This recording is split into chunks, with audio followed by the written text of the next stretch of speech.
कच्चे माल की खोज। कच्चा माल उन पदार्थों को कहते हैं जो या तो प्राकृतिक रूप से मिलते हैं या फिर किसान या पशुपालक उनका उत्पादन करते हैं। जैसे लकड़ी या धातुओं के अयस्क प्राकृतिक रूप से उपलब्ध कच्चे माल हैं। इनमें फिर कई तरह की चीज़ें बनाई जाती हैं। मिसाल के तौर पर किसान द्वारा पैदा किए गए कपास को कच्चा माल कहते हैं। ठीक है, कच्चा माल का मतलब वही होता है जिससे कुछ बना न हो, उससे बाद जब बनाया जाएगा तो पक्का हो जाएगा। ठीक है, रॉ मटेरियल कोई भी चीज़ बनाने से पहले की स्थिति जो होती है वो कच्चा रहता है, वही जिससे बाद में कताई बुनाई करके कपड़ा तैयार किया जाता है। हड़प्पा में लोगों को कई चीज़ें वहीं मिलती थी, लेकिन तांबा, लोहा, चांदी, सोना और बहुमूल्य पत्थरों जैसे पदार्थों का वे दूर दूर से आयात करते थे, यानी लाते थे।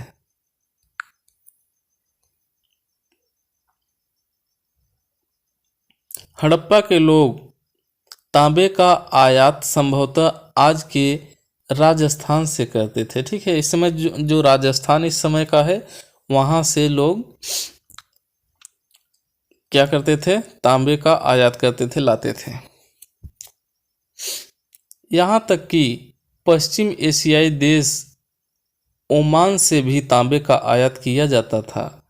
कांसा बनाने के लिए तांबे के साथ मिलाई जाने वाली धातु टीन का आयात आधुनिक ईरान और अफगानिस्तान से किया जाता था। सोने का आयात आधुनिक कर्नाटक और बहुमूल्य पत्थर का आयात गुजरात, ईरान और अफगानिस्तान से किया जाता था। ठीक है, तो ये आपको ध्यान रखना पड़ेगा थोड़ा सा। आप शॉर्ट नोट्स भी बना सकते हैं पढ़ने के लिए, ज़्यादा बढ़िया रहेगा।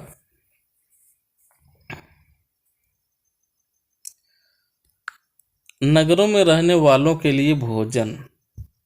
नगरों के अलावा गांव में भी रहते थे, वे अनाज उगाते थे और जानवर पालते थे।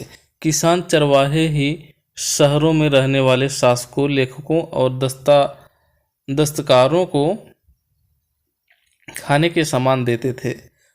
पौधों के अवशेषों से पता चलता है कि हड़प्पा के लोग गेहूं, जौ, दालें, मटर, धान, तिल और सरसों उगाते थे। जमीन की जुताई के लिए हल का प्रयोग एक नई बात थी। हड़प्पा काल के हल तो नहीं बच पाए हैं क्योंकि वे प्रायः लकड़ी से बनाए जाते थे, लेकिन हल के आकार के खिलौने मिले हैं।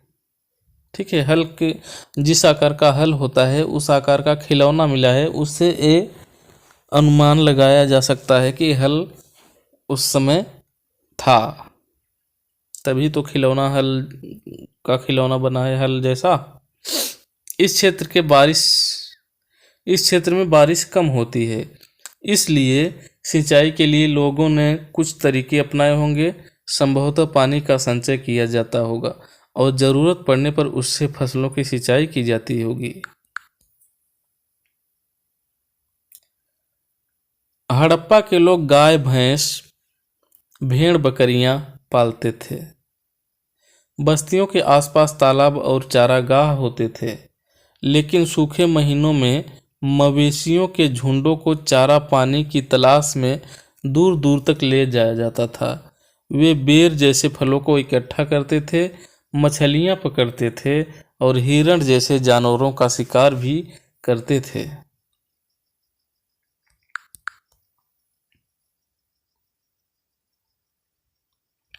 गुजरात में हड़प्पा कालीन नगर का सूक्ष्म निरीक्षण माने उसको, इसके बारे में जानना, देखभाल मतलब देखना, इसके निरीक्षण करना।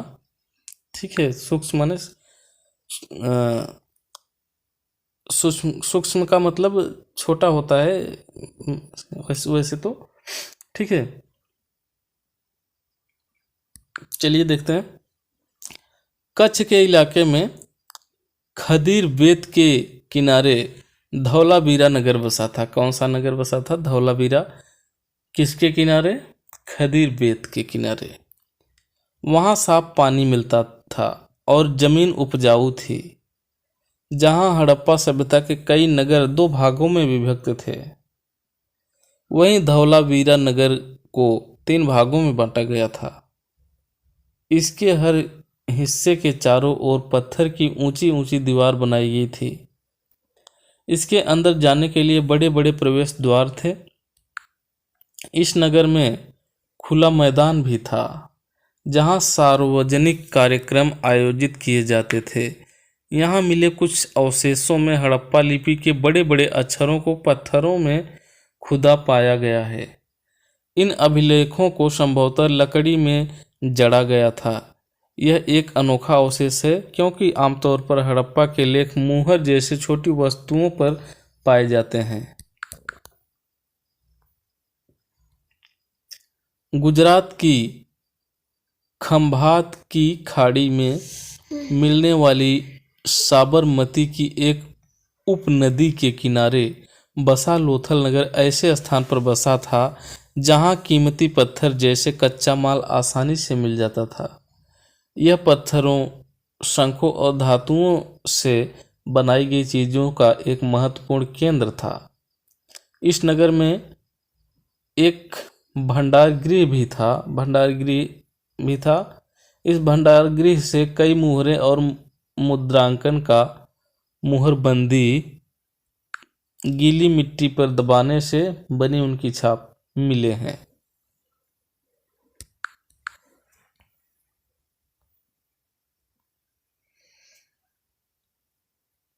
यहाँ पर एक इमारत मिली है जहाँ संभवतः मनके बनाने का काम होता था। पत्थर के टुकड़े, अधबने मनके बनाने वाले उपकरण और तैयार मनके भी यहाँ मिले हैं। मुद्रा यानी मुहर और मुद्रांकन का मुहरबंदी। तो देखते हैं, मुहरों का प्रयोग सामान से भरे उन डिब्बों या थैलों को चिन्हित करने के लिए किया जाता होगा जिन्हें एक जगह से दूसरी जगह भेजा जाता था। थैले को बंद करने के बाद उनके मुहानों पर गीली मिट्टी पोतकर उन पर मुहर लगाई जाती थी। मुहर की छाप को मुहरबंदी कहते हैं। जो मुहर उस पर छापा जाता था तो उसको मुहरबंदी कहते हैं। अगर यह छाप टूटी हुई नहीं होती थी तो यह साबित हो जाता था कि सामान के साथ छेड़छाड़ नहीं हुई है। ठीक है, जैसे वोट पड़ता है तो सील करके बंद करके भेजा जाता है, उसी तरह से। सभ्यता के अंत का रहस्य। लगभग 3900 साल पहले एक बड़ा बदलाव देखने को मिलता है। कितने साल पहले?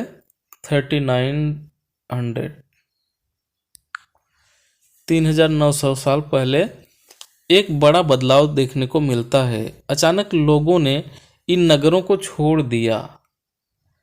लेखन, मुहर और बाटों का प्रयोग बंद हो गया। दूर दूर के कच्चे माल आयात काफी कम हो गया।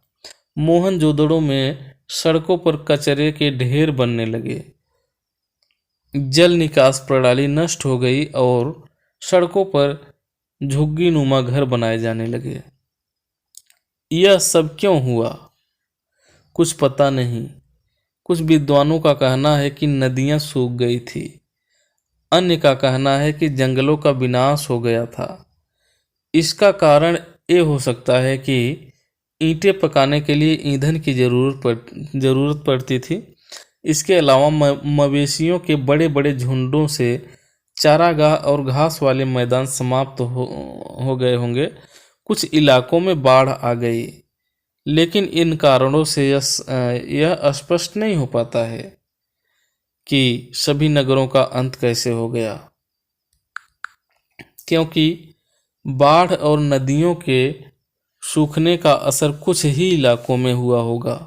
ठीक है, अगर बाढ़ से ऐसा होता तो कुछ ही इलाके ऐसे होते, इस तरह से प्रभावित होते, लेकिन सभी कैसे हो गए?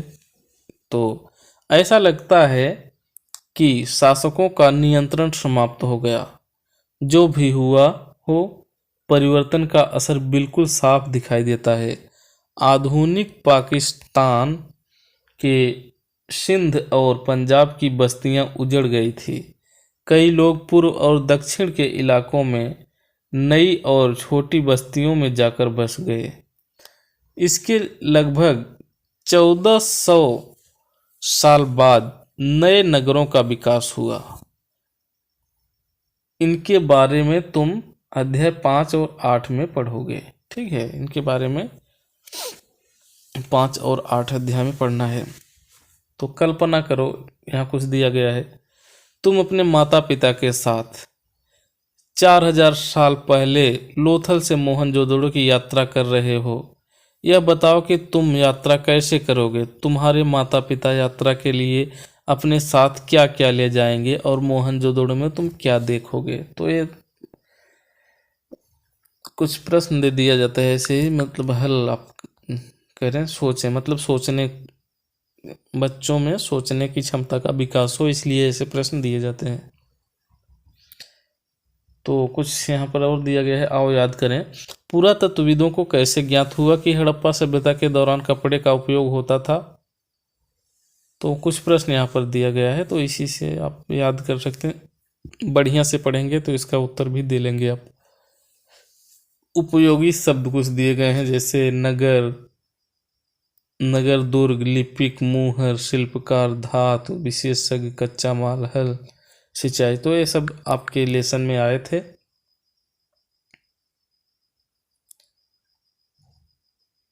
यहाँ पर कुछ दिया गया है।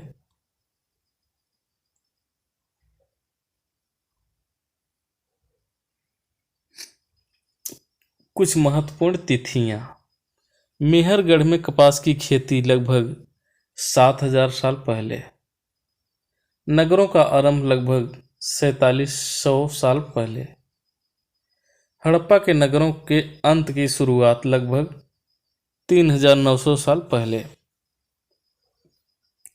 अन्य नगरों का विकास लगभग 2500 साल पहले। तो महत्वपूर्ण तिथियां यहाँ याद करने के लिए दी गई हैं, तो यहाँ से आप याद कर सकते हैं। ठीक है, बस इस लेसन में बस इतना ही। हम मिलते हैं फिर किसी नेक्स्ट वीडियो में नए लेसन के साथ में। तो आप लोग इसी तरह से देखते रहिए, तैयारी करते रहिए। हम मिलते हैं फिर किसी नए वीडियो में नए टॉपिक के साथ। नमस्कार।